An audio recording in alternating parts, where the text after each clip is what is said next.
당시 문화일보 조사를 보면 20대 남성, 2030 남성 90%가 넘게 여가부 폐지에 찬성했습니다. 이걸 윤석열 후보가 공략했기 때문에 이길 수 있었던 겁니다. 마찬가지로 중국인 건강보험 폐지도 마찬가지입니다. 중국이란 나라는 서울대 아시아연구소 조사를 보면은 국민의 46.2%가 전혀 신뢰하지 않는 나라, 44.5%가 별로 신뢰하지 않는 나라, 신뢰도가 꼴찌인 나라가 바로 중국입니다. 그런데 이 중국인들이 우리나라 국민들 수혜받으라고 만든 복지제도를 자기네들이 혜택을 받고 있는 것이죠. 왜 중국인들이 우리 세금으로 건보 혜택을 받아야 되느냐, 이 얘기를 하니까 지지율이 막 올랐습니다. 그때 이런 어떤 2030이 가지고 있는 문제의식, 그리고 또 2030 청년 세대가 가지고 있는 반중 정서, 반페미니즘 정서를 정확하게 캐치하고 공략을 한 것이죠.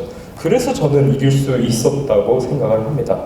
그 이후로 이걸 계속해서 공략하고 있는 사람이 이준석인데, 이준석이 정치적으로 실패했냐 성공했냐를 물으면은 뭐 여러 대답이 나올 수 있지만 저는 어쨌든 일정한 성공을 거둔 사람이라고 생각을 합니다.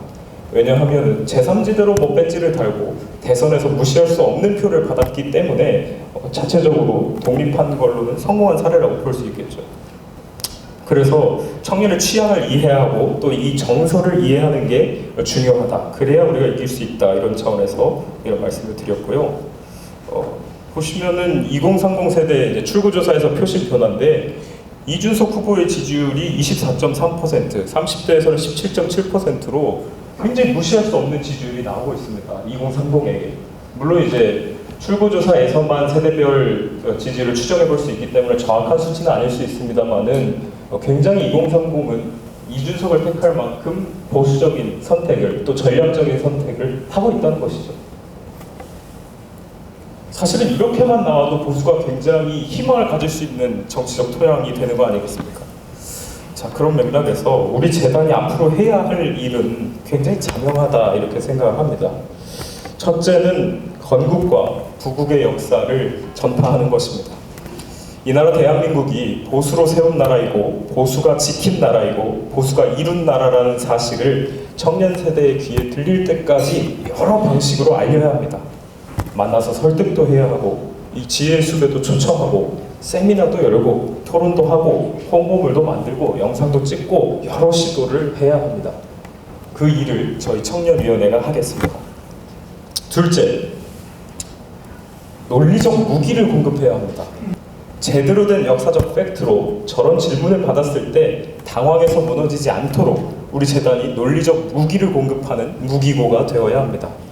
이승만 대통령은 건국을 통해서 죽고 사는 문제를 해결했습니다. 죽고 사는 생존의 문제보다 앞설 수 있는 문제는 없습니다. 당장 죽게 생겼는데 어떻게 민주주의 할까요? 마찬가지로 박정희 대통령은 산업화를 통해 먹고 사는 문제를 해결했습니다. 먹고 사는 것 역시 생존이 달린 문제입니다. 우선순위의 맨 위에 올라갈 문제죠. 민주화는 앞선 이 문제가 선제적으로 해결된 이후에 고민해 볼 수 있는 어떻게 살 것인가에 대한 문제입니다. 죽지 않고 먹고 살 수 있게 될 때 민주주의 할 수 있는 겁니다. 저는 교과서가 이렇게 가르쳐야 한다고 생각합니다. 그리고 사실 민주주의마저 보수정당의 지도자인 YS가 쟁취의 주역 아닙니까? 결국 이 나라의 보수는 건국, 산업화, 민주화의 서사를 다 가지고 있습니다. 그걸 제대로 왜 활용하지 못하는지 참 아쉬울 따름입니다. 이걸 알리고 또 다음 시대 아젠다를 만들어서 제시하는 것 역시 우리의 몫이라고 생각합니다. 건국, 산업화, 민주화 다음 아젠다를 우리가 만들어서 제시하고 그 아젠다를 전파할 청년 지도자들을 길러내야 한다는 것이죠. 그리고 한 가지 더 말씀드리자면 이미지 관리가 좀 필요합니다. 이미지 관리는 나쁜 게 아닙니다. 오히려 보수는 좀 관리할 필요가 있습니다. 신언서판이라고 하죠. 당나라에서 관리를 등용할 때 썼던 4가지 기준을 의미합니다. 용모, 언변, 글씨, 판단력. 사실 굉장히 기본에 대한 겁니다. 그런데 요즘 보수정당의 지도자들은 이 기본이 안 된 사람들이 너무나 많습니다. 남원정. 그 당시 남원정은 굉장히 합리적인 이미지를 가진 사람들이었습니다. 적어도 신언서판을 가지고 있는 사람이었죠.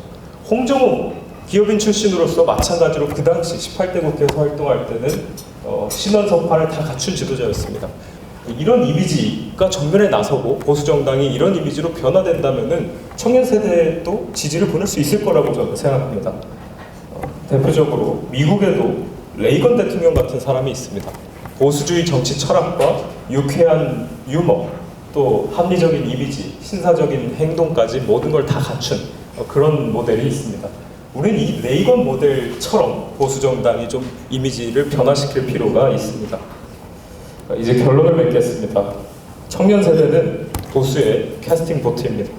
그리고 보수의 마지막 보루이기도 합니다. 이들의 지지를 얻을 때만이 보수가 이길 수 있습니다. 이게 주요 선거 유권자의 연령층 비율인데 지난 21대 대선에서 2030 이하 유권자가 30.2%, 6070 이상 유권자가 33.0%입니다. 이 안에서 승부가 나는 겁니다. 4050은 이미 압도적으로 민주당을 지지하고 있습니다. 결국은 우리의 고정 지지층인 6070에 더해서 2030의 선택을 받지 못하면 보수가 앞으로 이기기가 힘듭니다. 그래서 이들의 지지를 얻을 때만 보수가 이길 수 있다는 점을 다시 한번 강조드리고, 청년의 지지를 얻기 위해서는 제가 앞서 말씀드린 것처럼 청년의 취향을 이해해야 하고 청년의 정서를 이해해야 합니다. 그리고 전략적인 접근이 필요합니다. 새로운 인물과 세력이 필요합니다. 근데 외부에서 라이징 스타를 데려오라는 의미는 아닙니다. 새로워지려는 노력을 하자는 것입니다. 올드한 개념이지만 다시 기본으로 돌아가야 합니다. 신원섭판의 기준을 말씀드린 이유가 바로 그것입니다. 기성 정치인들은 합리적이고 스마트한 이미지를 갖기 위해 사활을 걸어야 하고 동시에 젊고 유능한 정치 지도자들을 육성해야 합니다. 그리고 이들을 전면에 내세운 정당으로 변화할 때 국민의 선택을 받을 수 있습니다. 마지막으로 한 가지 당부드리고 싶은 것은 청년들을 가르치려 들지 않아야 합니다. 학습 환경이 과거와 달라졌습니다. 단순히 교실에서 선생님이 말씀하시는 대로 주입하는 교육을 받는 세대가 아닙니다. 어디서든 배우고 정보를 얻는 세대입니다. 청년들이 배워야 할 필요가 없다는 뜻은 절대 아닙니다. 청년은 배워야 합니다. 그러나 보수는 너무 가르치려 드는 경향이 있습니다. 무슨 학교, 무슨 아카데미 이런 거 너무 좋아합니다. 그러나 그런 방식은 분명 한계가 있습니다. 청년이 먼저 배울 의지를 갖고 가르쳐달라고 찾아오게 만들어야 합니다.